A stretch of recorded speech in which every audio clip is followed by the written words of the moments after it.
Hello students, आज हम अपनी इस वीडियो में डिस्कस करेंगे Joule's free expansion. So what is Joule's free expansion? अगर हम बात करते हैं कि हमने एक गैस ली, उसको एक्सपेंड किया बट उस पर कोई भी एक्सटर्नल वर्क नहीं किया। So without any external work done हम किसी गैस को एक्सपेंड करते हैं एंड उस सिस्टम को आइसोलेट किया सराउंडिंग से कि वहाँ पे कोई भी हीट एक्सचेंज नहीं हो रहा है सराउंडिंग के साथ। इन दैट केस जो एक्सपेंशन है, that expansion is Joule's free expansion. इसका मतलब gas expended without any external work done and no heat transfer with the surrounding. तो इस कंडीशन में जब गैस एक्सपेंड होगी तो उसको जूल्स फ्री एक्सपेंशन कहा गया। अब अगर हम मान लेते हैं कि हमारी एक गैस है, गैस के मॉलिक्यूल्स होते हैं, मॉलिक्यूल्स के अंदर जो इंटरमॉलिक्यूलर फोर्स है या इंटरमॉलिक्यूलर इंटरेक्शन है वो हम इग्नोर कर देते हैं, नेग्लेक्ट कर देते हैं, या फिर हम कह देते हैं कि हम एक परफेक्ट गैस लेके चलते हैं। तो जब एक परफेक्ट गैस के केस में कोई भी एक्सटर्नल वर्क डन नहीं किया गया, इसका मतलब है गैस एक्सपेंड हो रही है लेकिन उस गैस के मॉलिक्यूल्स के बीच की इंटरेक्शन को भी इग्नोर कर दिया गया कि अगर गैस के मॉलिक्यूल्स है, परफेक्ट गैस है, तो मॉलिक्यूल्स के बीच में कोई फोर्स ऑफ अट्रैक्शन या रिपल्सन नहीं होगा, तो कोई भी मॉलिक्यूलर इंटरेक्शन फोर्स वहाँ पे नहीं है, कोई एक्सटर्नल वर्क डन नहीं है, मॉलिक्यूलर अट्रैक्शन नहीं है, इसका मतलब इंटरनल वर्क डन भी नहीं है। और अगर इंटरनल वर्क डन गैस नहीं कर रही है तो कोई भी टेम्परेचर का चेंज ऑब्जर्व नहीं होगा, क्योंकि जब आपका सिस्टम है उसको सराउंडिंग से आइसोलेट किया है, हीट एक्सचेंज वहाँ पे नहीं हो रही है, तो इसका मतलब अगर इंटरनली कुछ वर्क डन होगा तो वो सिस्टम के टेम्परेचर को अफेक्ट करेगा। अब इसी के रिवर्स में अगर हम देखें कि एक रियल गैस ली, तो रियल गैस अगर हम लेके चलें तो रियल गैस के मॉलिक्यूल्स के बीच में मॉलिक्यूलर इंटरेक्शन होगा, रहेगा ये चीज़। मॉलिक्यूलर इंटरेक्शन अगर वहाँ पे है और उस गैस को एक्सपेंड किया जाता है बिना एक्सटर्नल वर्क डन किए हुए, तो इसका मतलब है गैस के मॉलिक्यूल इंटरनली वर्क कर रहे हैं, क्योंकि जो फोर्स ऑफ अट्रैक्शन है उनके बीच में उसके अगेंस्ट कुछ वर्क डन होगा तभी तो गैस एक्सपेंड करेगी। तो वहाँ पे गैस एक्सपेंड कर रही है, इंटरनली वर्क डन हो रहा है, और अगर वहाँ पे इंटरनल वर्क डन है तो इसका मतलब वहाँ पे गैस के टेम्परेचर में कुछ चेंज नज़र आना चाहिए ड्यूरिंग दिस एक्सपेंशन। तो इसी कंसेप्ट को माइंड में रख के जूल ने एक एक्सपेरिमेंट परफॉर्म किया और उस एक्सपेरिमेंट की हेल्प से जूल ने कोशिश की जो गैस है उसके इंटरनल मॉलिक्यूलर एनर्जी को फाइंड आउट किया जाए। इस जो गैस के एक्सपेंशन के टाइम जो टेम्परेचर वेरिएशन ऑब्जर्व होगा उसकी हेल्प से गैस के मॉलिक्यूल्स की इंटरेक्शन को एनालाइज किया जाए। तो उसके लिए जूल ने एक एक्सपेरिमेंटल सेटअप डिज़ाइन किया। अब इस एक्सपेरिमेंटल सेटअप को समझते हैं। सबसे पहले क्या किया गया, दो बल्ब शेप के कंटेनर लिए गए, ए एंड बी। उन दोनों को एक ट्यूब से कनेक्ट कर दिया गया ताकि गैस आपकी यहाँ से यहाँ तक पास हो सके। बीच में एक स्टॉप कॉक लगाया गया ताकि इस गैस फ्लो को कंट्रोल किया जा सके। इस कंप्लीट सिस्टम को एक वाटर बाथ में पुट किया गया ताकि यहाँ पे आपका सराउंडिंग का टेम्परेचर एक कांस्टेंट मेंटेन रहे, एंड इस टेम्परेचर को मेजर किया गया एक सेंसिटिव थर्मोमीटर से। तो ये एक्सपेरिमेंटल सेटअप था जूल का। अब जूल ने इस एक्सपेरिमेंट में क्या किया, उसने क्या किया, जो आपका बल्ब ए था उस बल्ब ए को कंप्लीटली फिल कर दिया।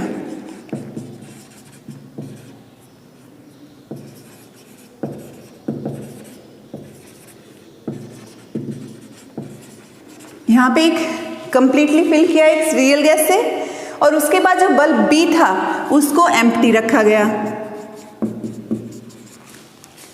अब जैसे ही स्टॉप कॉक को ओपन करेंगे तो क्या होगा, यहाँ पे प्रेशर बहुत ज़्यादा है, यहाँ पे प्रेशर बहुत कम है, तो आपकी गैस फ्लो करेगी A to B।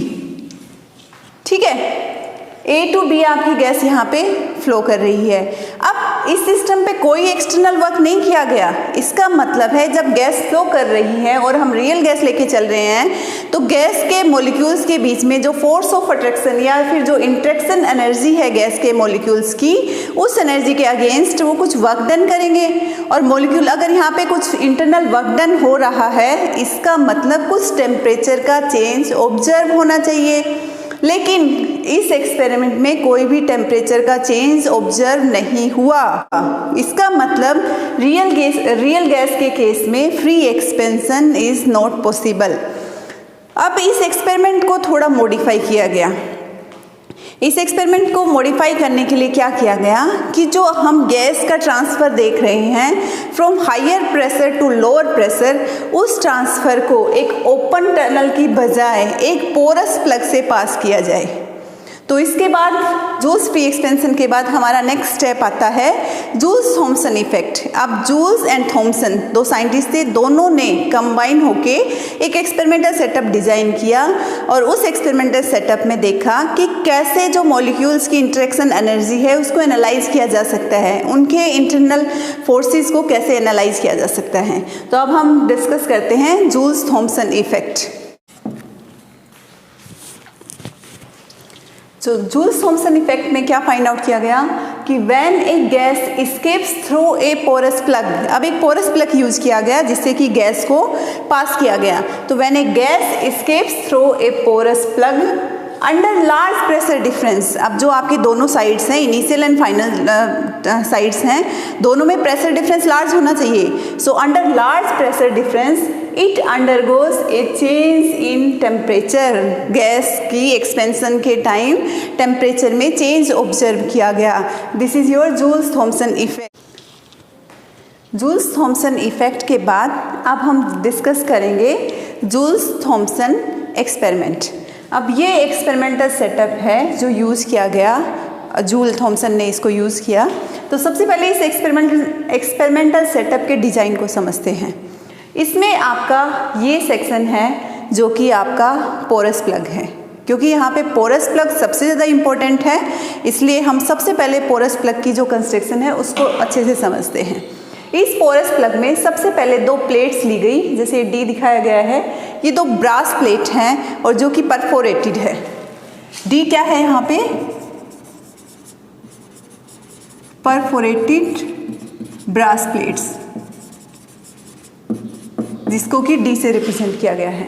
Perforated brass plate means ये प्लेट्स हैं जिनके बीच में यहाँ पे आपके पोर्स बने हुए हैं। ओके, अब इन दोनों प्लेट्स के बीच का जो सेक्शन है इसको फिल किया गया है पोरस मटेरियल से, और जिसके लिए यहाँ पे यूज़ किया गया है सिल्क फाइबर या फिर कॉटन वूल। ठीक है, दो ब्रास प्लेट, उनके बीच में सिल्क फाइबर या कॉटन वूल से यहाँ पे फिल कर दिया गया है।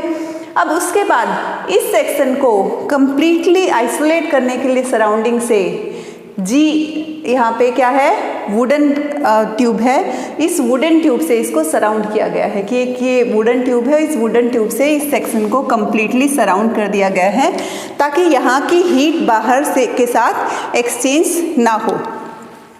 उसके बाद ये जो बचा हुआ हमारा सेक्शन है, इस सेक्शन में भी कॉटन वूल को टाइटली फिल कर दिया गया है ब्रास कैप्स के साथ, ताकि आपका ये सेक्शन और ये सेक्शन कंप्लीटली सेपरेट रहे, कोई भी आपकी एनर्जी का ट्रांसफ़र ना होने पाए, आपका टोटल इंसुलेशन रहे सराउंडिंग के साथ।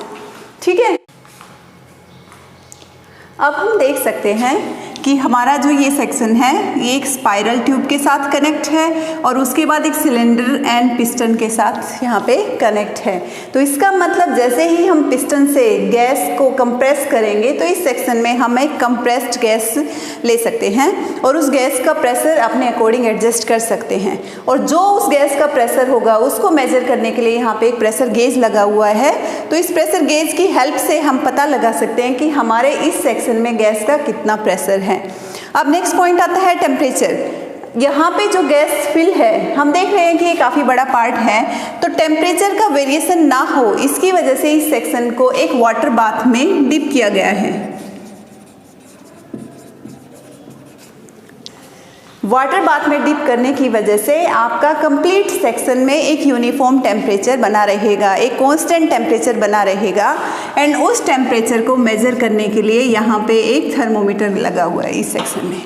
ओके, अब उसके बाद हमारा नेक्स्ट सेक्शन, जैसे ही गैस पोरस प्लग से पास होगी, पोरस प्लग से पास होने के बाद यहाँ पे अगेन एक थर्मोमीटर लगा हुआ है जो गैस एस्केप करने के बाद टेम्परेचर होगा वो टेम्परेचर मेजर करेगा।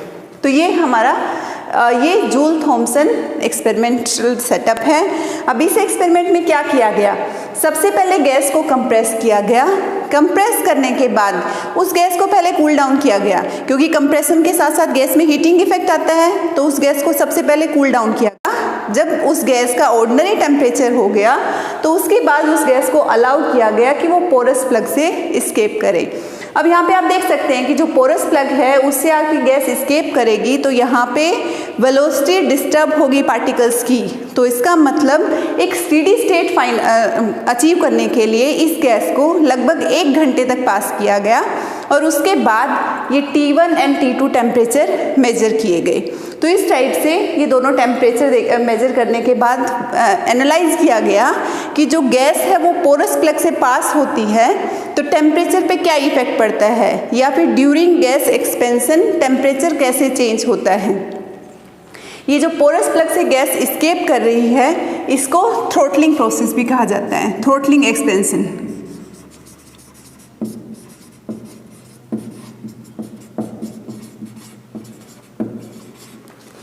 तो इस थ्रोटलिंग एक्सपेंशन के बाद जो टेम्परेचर मेजर किए गए हैं उन टेम्परेचर्स की हेल्प से, और यहाँ पे एक range of temperature and pressure लिया गया और उसके बाद एनालाइज किया गया कि डिफरेंट गैसेस के साथ इस एक्सपेरिमेंट को परफॉर्म करने के बाद कुछ इम्पोर्टेंट आउटकम्स यहाँ से मिली हैं।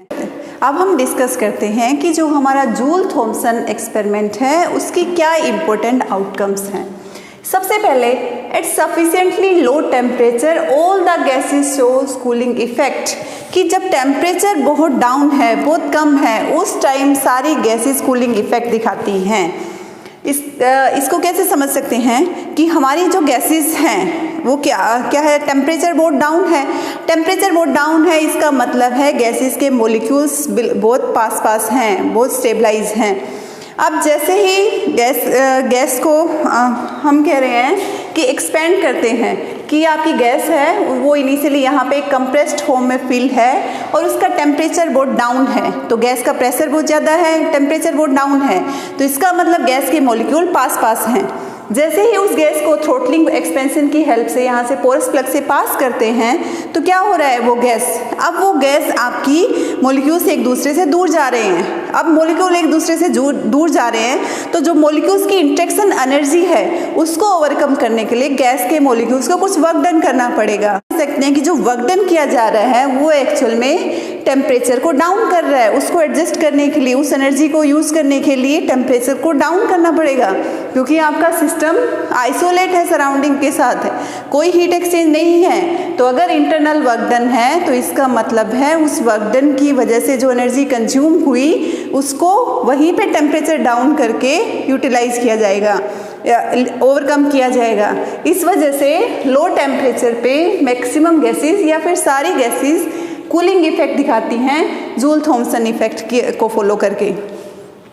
Next, at ordinary temperature most of the gases shows a cooling effect while hydrogen and helium show heating effect. अब यहाँ पे ये दो इंपॉर्टेंट गैसेस आ गई जो ऑर्डिनरी टेम्परेचर आते ही हीटिंग इफेक्ट दिखाने लग गई। ऐसा क्यों? हाइड्रोजन के लिए कूलिंग इफेक्ट कहाँ पे आता है आपका -80 डिग्री सेल्सियस पे, एंड हीलियम के -258 डिग्री सेल्सियस पे। तो इसका मतलब है इन गैसेस के लिए आपका जो कूलिंग इफेक्ट है वो इतना लोअर टेम्परेचर पे आ रहा है, तो जैसे ही ये गैसेस रूम टेम्परेचर पे आई इनकी इंटरेक्शन एनर्जी बढ़ गई है और इस इंटरेक्शन की वजह से यहाँ पे टेम्परेचर रेज होने लग गया during throttling expansion. Next point, the fall in temperature is proportional to the difference of pressure. इसको कैसे समझेंगे हम? यहाँ पे हम कह सकते हैं कि आपका इनिशियली टेम्परेचर T1 था, थ्रोटलिंग एक्सपेंशन के बाद टेम्परेचर T2 हो गया, तो जो आपका फॉल इन टेम्परेचर है, फॉल इन टेम्परेचर मतलब आपका T2 कितना कम हुआ T1 से, T1 माइनस T2 कह सकते हैं। ये डिफरेंस जो टेम्परेचर का है, this difference is proportional to the difference of pressure on both sides of this porous plug, कि पोरस प्लग के इस साइड प्रेशर P1 है, इस साइड प्रेशर P2 है, तो this is proportional to P1 minus P2। जितना pressure difference ज़्यादा होगा उतना ही टेम्परेचर डिफरेंस भी ज़्यादा होगा। नेक्स्ट आपका फोर्थ पॉइंट आता है, चेंज इन टेम्परेचर पर atmosphere difference in pressure decreases as the initial temperature of the gas raised. ये हमने अभी देखा है कि जैसे जैसे गैस का टेम्परेचर इनिशियली हम बढ़ाते जा रहे हैं, उसके अकॉर्डिंग आपका ये इफेक्ट जो है कि पहले हमारा बहुत कम टेम्परेचर था, उस केस में कूलिंग इफेक्ट था, थोड़ा टेम्परेचर रेज किया तो हाइड्रोजन हीलियम हीटिंग इफेक्ट दिखाने लग गई थी। तो इसका मतलब इनिशियल टेम्परेचर जैसे जैसे बढ़ाया जाएगा, आपका जो ये चेंज इन टेम्परेचर रहेगा पर एटमॉस्फेरिक प्रेशर वो डिक्रीज करने लग जाएगा, ये डिफरेंस है ये डिक्रीज करने लग जाएगा। अब हम कह सकते हैं कि एक ऐसी कंडीशन भी आएगी जब आपका चेंज इन टेम्परेचर 0 हो जाएगा। चेंज इन टेम्परेचर 0 हो जाएगा, इसका मतलब हम कह सकते हैं कि एक ऐसा पॉइंट भी यहाँ पे आएगा जब आपका T1 minus T2 equals to 0, या फिर हम कह सकते हैं T1 इक्वल्स टू T2 हो जाएगा। जब आपका T1 इक्वल्स टू T2 हो जाएगा, इसका मतलब ना यहाँ पे कूलिंग हो रही है ना यहाँ पे हीटिंग हो रही है, तो इस पर्टिकुलर टेम्परेचर को क्या कहते हैं, टेम्परेचर ऑफ इन्वर्जन।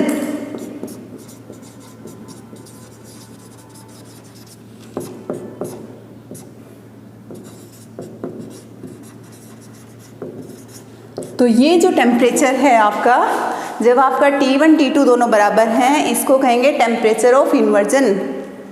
एंड इस टेम्परेचर पे हम कह सकते हैं कि जो जूल थॉमसन इफेक्ट है वो ऑब्जर्व नहीं हो रहा है।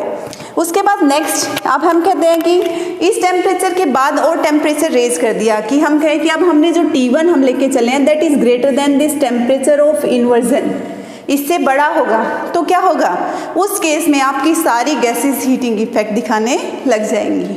तो इसका मतलब जूल ने फाइंड आउट किया कि आपका जो गैसेस हैं उनके बीच में जो फोर्स ऑफ इंट्रैक्शन है, जो इंट्रैक्शन एनर्जी उनकी है, उस इंट्रैक्शन एनर्जी के अकॉर्डिंग सभी गैसेस का अपना अपना टेम्परेचर ऑफ इन्वर्जन रहेगा।